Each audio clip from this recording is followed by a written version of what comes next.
बिस्मिल्लाहिर्रहमानिर्रहीम। या अय्युहल्लज़ीना आमनुत्तक़ुल्लाह वकूनू मअस्सादिक़ीन। सदक़ल्लाहु मौलानल अज़ीम। क़ाल रसूलुल्लाहि सल्लल्लाहु अलैहि वसल्लम मन आद ली वलियन फ़क़द आज़नतुहु बिल हर्ब और कमा क़ाल अलैहिस्सलातु वत्तस्लीम। मुअज़्ज़ज़ उलमाए किराम, ख़ास तौर पर मेरे मुरब्बी और मेरे शेख हज़रत मौलाना मोहम्मद उमरैन महफूज रहमानी मद्दज़िल्लहुल आली और मुअज़्ज़ज़ सामईन, अजीज़ दोस्तों, नौजवानों, मैं आपके सामने तकरीर या वाज़ या नसीहत करने के लिए नहीं खड़ा हुआ हूँ। मेरे शेख का मुझे हुक्म है कि आप मजमा जोड़िए, तो मेरा जितना काम मजमा जोड़ने का था मेरे शागिर्द मोहम्मद जुबैर ने वो कर दिया। अब मैं हजरत के आने तक सिर्फ 10 या 5 मिनट में अपनी बात खत्म करूंगा। ये मजलिस आपने यहां नाम देखा होगा, एक रोजा इस्लाही मजलिस। अल्हम्दुलिल्लाह तहज्जुद से ये मजलिस चल रही है। हजरत वाला ने उस्मानाबाद से सफर कर कर 1:15 बजे लातूर तशरीफ लाए। रात में 2:30 बजे तक हम साथ बैठे रहे। हजरत ने तहज्जुद तक अपने वज़ाइफ किए। बिहम्दिल्लाह 4:30 बजे हजरत मदरसे में तशरीफ लाए। अल्लाह वालों की बातें होती हैं। अल्लाह वालों का मामूल ये होता है कि रात भर अल्लाह के सामने मुसल्ला बिछाकर गिड़गिड़ाते और रोते हैं और अपने रोते हुए अल्लाह को मनाते हैं कि अल्लाह मान जाइए, हम सब गुनाहगार हैं। ये वलियों की सिफतें होती हैं। उन्हीं में से एक वली मोहम्मद उमरैन महफूज रहमानी, जो किस्मत से आज लातूर शहर में अल्हम्दुलिल्लाह आपकी आमद हमारे लिए सब के लिए बाइस फख्र है, बाइस सादत है। अल्लाह करे कि हम सबको हजरत की कदरदानी की तौफीक अता फरमाए। हजरत ने जिक्र बिल जहर किया। हजरत ने खुद यहाँ पर नमाज पढ़ाई। नमाज के बाद हजरत ने 35 मिनट वाज किया और फिर दिन भर क्या काम करना है वो बतला दिया। ये मुस्तकिल सिलसिला यहाँ तक आया। 10:30 बजे से किताबी तालीम हुई। 3:30 बजे हजरत 60 फीट रोड पर तकरीबन 2500 मस्तूरात थी। 2500 जिस इकबाल फंक्शन हॉल में किया गया था।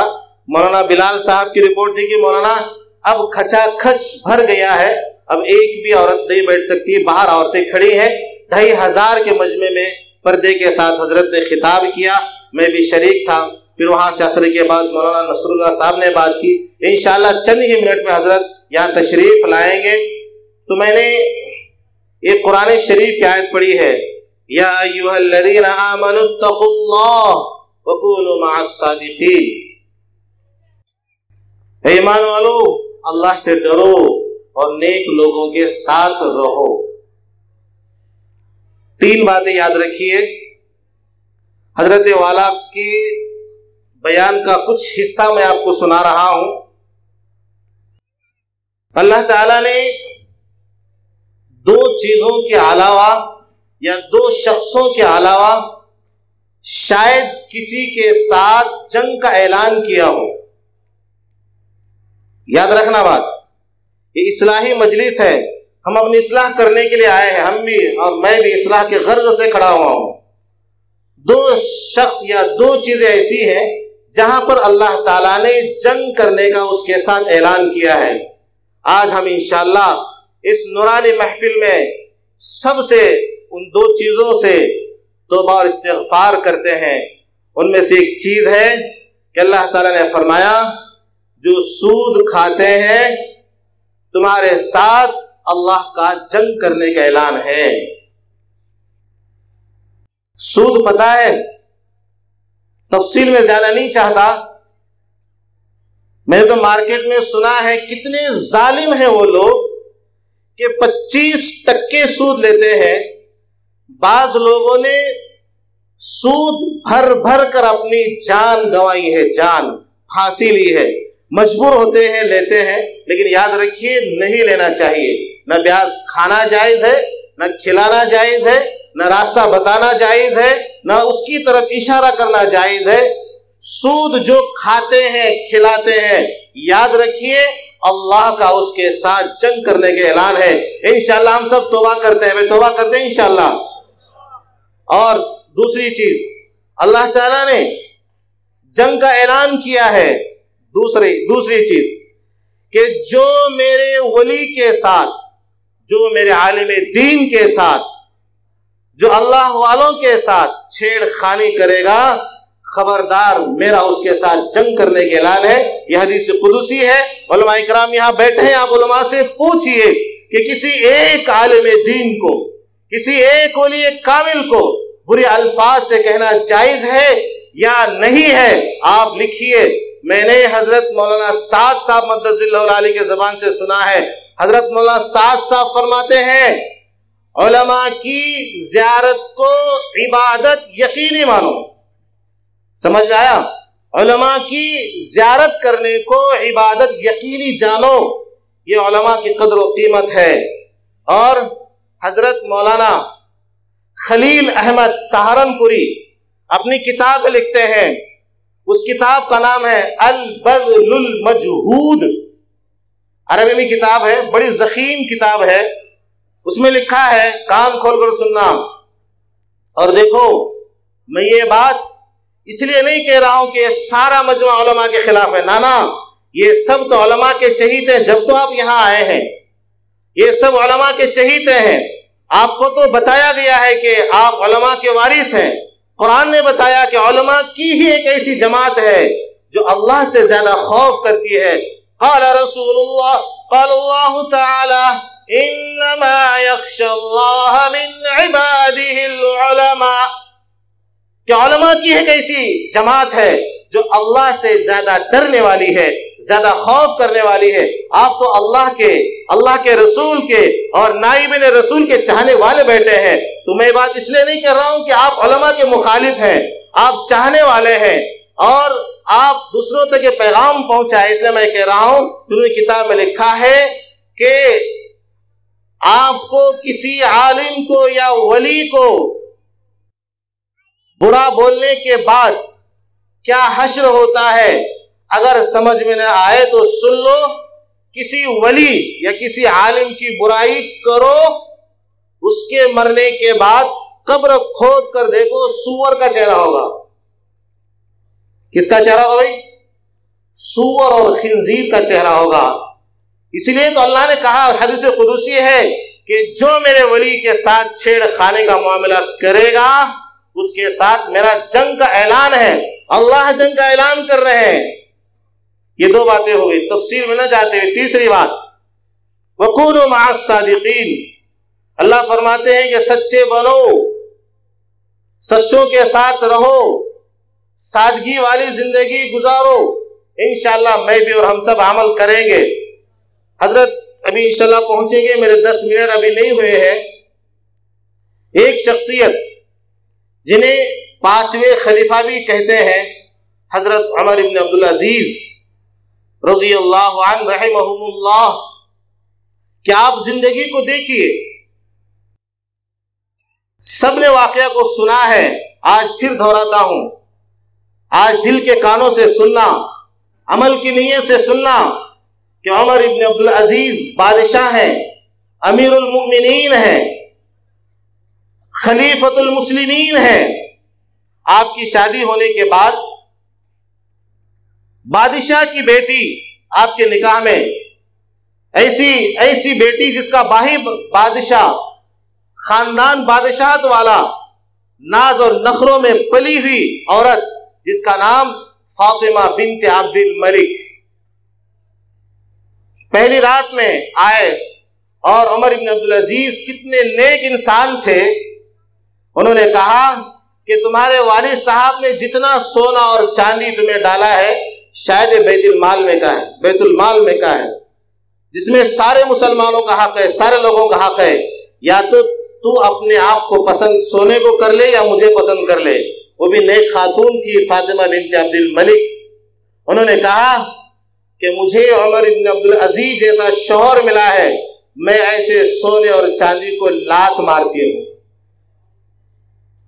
ये ऐसी जिंदगी उमर इब्न अब्दुल अजीज रहमहुल्लाह की। आप आखिरत की इतनी ज्यादा फिक्र करते थे, अल्लाह से इतना ज्यादा डरते थे।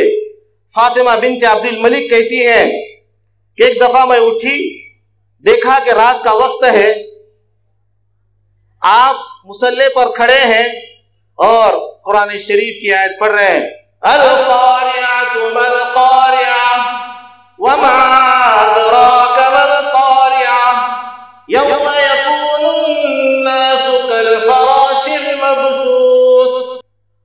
ये पढ़ रहे हैं, ये पढ़ते पढ़ते गिर गए। फातिमा बिनत अब्दुल मलिक कहती है कि मैं देख रही थी कि थोड़ी देर आपने हरकत की और फिर साकित हो गए। मैं समझ गई कि शायद मेरे सरताज, मेरे शौहर की जान निकल गई है।